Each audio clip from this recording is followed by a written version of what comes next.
Hey, this is Jordan M. Fishman, head coach and co-founder at Without Bounds.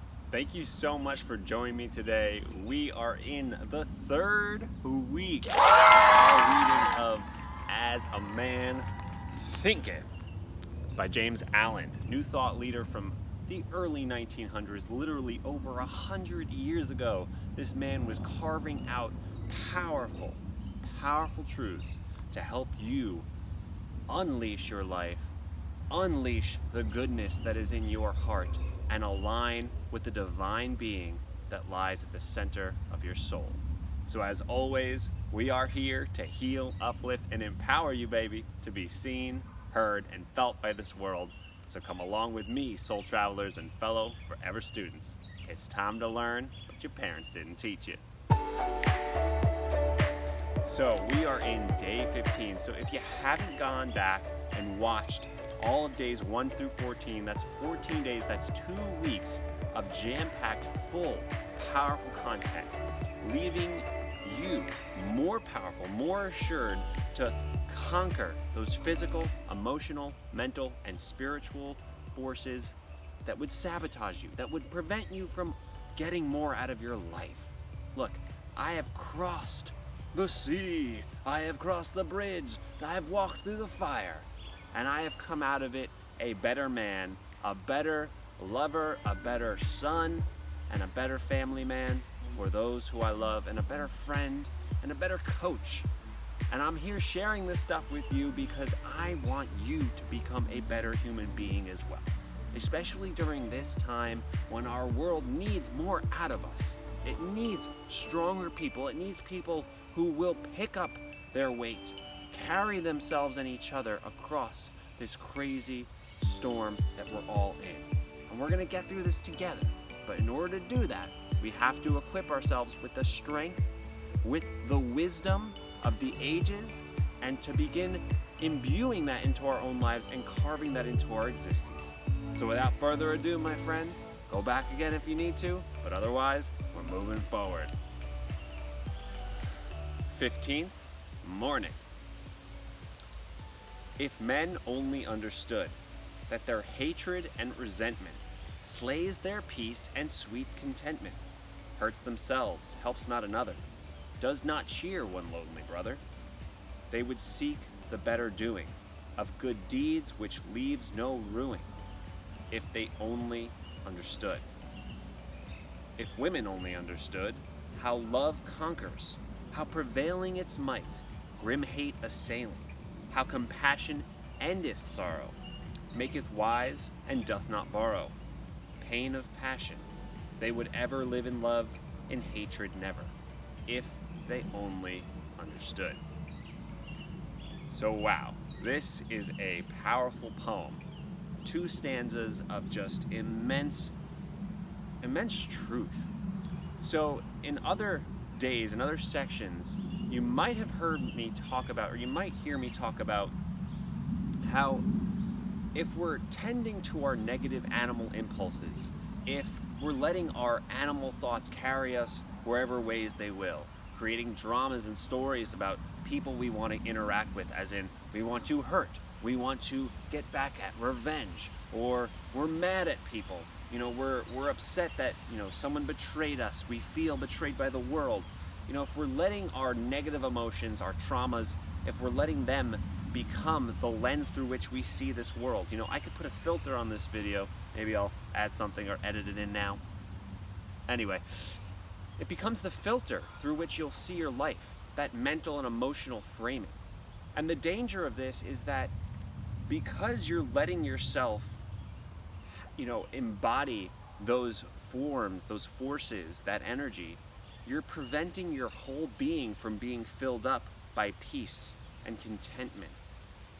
And what does that mean? It means that if you are a cup, your cup can only be filled by one thing at a time, baby. So you're either filled by the sweetness and joy and peace and gratitude and appreciation, the energies that actually transform your points of attraction to manifest better things in your life, or you're becoming a magnet for the other things. And we all know what that stuff is like. If you've listened to the other videos, then you know that I spent a lot of time in my earlier years, dwelling and focusing on things that did not serve me. And that is a big thing to really take in here. I want you to start thinking about what doesn't serve me. Like if you start having a thought, you see maybe your wife does something you don't enjoy, or maybe your girlfriend does something you don't enjoy, or boyfriend, or whatever the heck else you're dating, or maybe your dog doesn't do something you like. How quick are you to judge? How quick are you to anger? How quick are you to feel like, I don't like what's going on there? And you have to ask yourself, is that a corrective force to make the universe a better place? Or is that your ego trying to hold power over this person and force them into doing something without being sufficiently spiritually, ethically influential? Because there is a difference. Because if you're going to allow yourself to be carried away by those judgments, hates, angers, despair, and depression and anxieties, if you're letting yourself be filled, letting your cup be filled by that, then that becomes the lens through which you see your life, and it does not cheer those around you. So let's take this even deeper.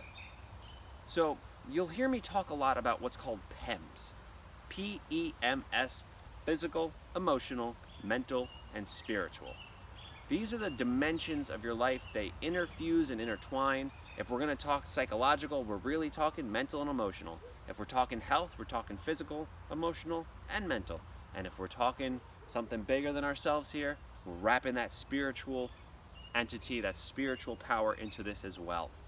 So when it says here that love conquers all, that if you don't let that in, that you're going to be overwhelmed by all the other negative emotions. That if you're taking on, resentment and hatred, you're not going to cheer up those around you. And you're not going to be seeking better things to do, nor are those around you going to be seeking better things. No, it's going to bring people down. So, that guy that walks into the room, or that girl that walks into the room, and it's like, I don't want to talk to that person. You could feel the energy field off of that person. Or, as soon as you turn this video on, you're like, I love this guy. He's got the pepperoni pizza pouch. He's got that book we love to read. You love this energy. But that's because I'm spending a lot of my days practicing this. So I read this thing every morning that tells me no matter what the appearances are, I will remain in high consciousness, and I will learn how to activate it, and I will practice activating it every day. So I do this for myself. When no one's looking, and when people are looking, I turn on, I turn up, and I show up for me. I get the energy up, baby. Shake it out if I have to. But the thing is, if I'm in that lower state, it affects people around us.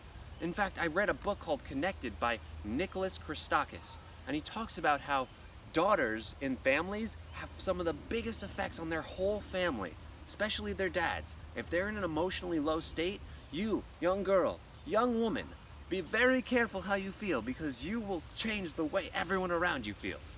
And young man, if you are becoming a dad, know that when you come home, your wife and your son especially will be super affected. For some reason, daughters aren't as affected by everyone else. It's strange. Anyway, you want to be extremely mindful. Why? Why? What is the danger of this? What are the benefits of this? Why do I need to know this, Jordan? Because your heart and your brain and your body as a whole are releasing electromagnetic forces. It's called an EMF, the electromagnetic field. And your heart releases a field stronger than your brain, and together they are broadcasting. Remember, I've said this before, your thoughts are forces sent out.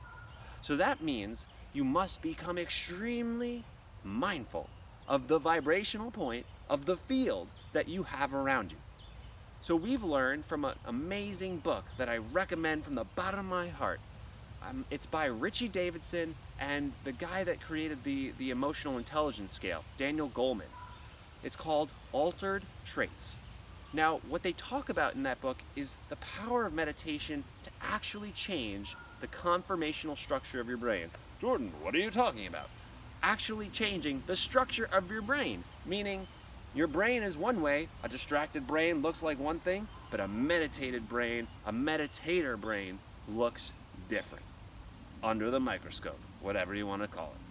So the question is, how can you start tapping into that energy, that types of concentration and meditation to unlock the powerful energy inside of you? So if you're familiar, there are different brain waves. We have alpha for flow states. We got beta for, you listening to me. That's focus and concentration. We got delta, which is the deep sleep. And we got theta, which is deep meditation and also dream states. But then we have gamma waves. Now we're not talking Bruce Banner, the Hulk here. We're talking an elusive wave, something that most neuroscientists didn't really understand until the last few years. And what we're learning from advanced meditators, I use an amazing app called Waking Up. If you ever want something that's amazing, I could share a free month with you. I'm not affiliated with them. I just love sharing this app. So it's a little bright and sunny. So sorry guys. If you want this app, just DM me. I'm happy to share a free month with you. So on the other hand, with this meditation, what they've learned from studying advanced meditators is that this gamma wave would be activated every time one of these, Tibetan monks would, you'd say, think about someone you love. And they'd be like, I'm going to think my compassion meditation, may you be happy, may you be peaceful, may you be free of suffering. And boom, just embodying that compassion, embodying that love, sent their gamma wave spiking. And not only did it spike, but it sustained over a long period of time. And the thing is, for normies like the rest of us, gamma waves are like blips on the radar. They appear randomly. It's not it's not certain why they're there, but on these people, it was obvious why they were there. So when you would be around people like the Dalai Lama, when you see these people who walk into the room and light up the place, they're lighting up because of these gamma waves. So in reference to what he's saying here, if only men and women understood that if they embody love, if they practice love, that everything will fall into place, that everything will get better for them, that people around them will light up and be moved by that love and light. And that is what's so powerful about this passage. So if you need any help activating those gamma waves, activating the love and light inside of you, Jimmy and head coach Jimmy C and me are here for you, baby. Just DM us. We're always on the line, one step away. So let's move on and get my tongue untwisted. 15th evening. The grace and beauty that were in Jesus can be of no value to you, cannot be understood by you, unless they are also in you. And they can never be in you unless you practice them. For apart from the doing, the qualities which constitute goodness do not, as far as you are concerned, exist. To adore Jesus for his good qualities is a long step towards truth. But to practice those qualities is truth itself. And he who fully adores the perfection of another will not rest content in his own imperfection, but will fashion his soul after the likeness of that other. Therefore, thou who adorest Jesus for his divine qualities, practice those qualities thyself, and thou too shalt be divine. Okay, wow. So, as I've stated in other videos, I will state here again, I am an unconventional Jew, and I take the wisdom from so many traditions, from Hinduism, Buddhism, Taoism. What else is there that I love? I love Christianity. Obviously, we're talking about our man Jesus here. I love my own religion of Judaism, and I love a lot of other things out there. But the thing is that I really love to just take the wisdom, take the goodness that I can, and leave the rest behind. So I hope you do the same from listening to this passage, because there's a lot in here that I'm about to unpack for you. You ready, baby? Let's do this. So when he's saying that you can't have these divine qualities in you unless you get them inside of yourself, unless you activate them, what he's talking about is that you can't just admire good qualities in your Lord and Savior or people you admire. You can't just like those things. If you want to have a piece of who they are in your life, you have to practice what that means. So what kind of being was Jesus? Jesus was a compassionate being. He was a forgiving being. He was a healer. And he believed wholly in who he was and in what the people around him were capable of. So look, maybe I'll say something that most Christians won't agree with. or Catholics won't agree with. But Jesus was always telling you that the God and heavenly powers that are here are in you. He would always say that, me and my Father are one, and we are the children of God. I'm not going to be quoting exactly here, but it's what he's saying is the power of heaven, the power of the divine is in you if you activate it. So we just talk in that last section about the gamma waves. We talk about the energy of our brain waves of love, the things that we can actually quantify. It's not even a mystery anymore. Of course, we're trying to figure out more and more about it, but it shouldn't be a secret that the power of love is real, that the power of these divine qualities are real, and that you can practice them, like lifting the weight of love every day. Pick it up and put it down by actually doing it, practicing it, embodying it. So what do? On my way here every single morning, at least Monday through Friday. I do give myself Saturday and Sunday some rest time. Monday through Friday, I'm on my walk. I'm doing my meditation. What is that? So my eyes are closed, and I'm envisioning all the people that I need to, who I'm going to work with that day, my family, and I bring them to mind. If I have you close your eyes, so go ahead, close your eyes, and I want you to imagine. Let's try first a pink elephant. A pink elephant. Yeah. You see Dumbo, his ears are pink, whatever it is. So now let's just bring someone up who's uncomplicated for you to think about, meaning someone that's easy to love. Maybe it's your partner, maybe it's your dog, I don't care. Bring that person or thing to mind. And then say, may you be happy. And really feel it, get into it. That's what I'm doing on my walks. So what he's saying is practice it. Actually get into it. Fashion yourself after it. But what he's also speaking to is something that coaches who are expert know really fundamentally. And that is you model, you imitate that which you want to become. Meaning, if there is someone out there in this world who is doing the thing that you want to do, model it, imitate it, act it out, become it in your own life, and find your own version of it. Because if you're not going to do that, then what are you practicing? Who are you imitating? In fact, what are you imitating in your life today? Are you imitating the bad habits of your parents? Are you imitating the bad habits of your friends? Are you imitating the bad habits of the things you see on TV? What are you doing? What would you rather be? I don't care if you pick Jesus. I don't care if you pick me. Just pick someone who you want to be like. And hopefully that person isn't an a-hole. But pick wisely and embody it and act it out daily, and you will slowly but surely become it. So that's day 15, folks. We got an amazing start to week 3. I'm so grateful that you joined me here today. I'll see you for tomorrow in day 16, where I'll probably be wearing the same shirt because I recorded on the same day. Be well. You soul traveler. And thank you so much for watching today's video, for sticking around. It means the world to be able to share this amazing personal transformation and coaching content with you. So if you can, please subscribe here on Instagram at Without Bounds Now, and subscribe to us on YouTube, Without Bounds Coaching. Make sure you save this video, share it if you find anything powerful in it, and make sure you comment and let us know what you think, because we're here to help and engage with you. We love you so much. We're here. Stick around. Make sure you stick around, because we're going to be sharing some amazing personal development, coaching, and business development content to come. We're super grateful. And from me and head coach Jimmy, we love you. Thank you so much, and be well.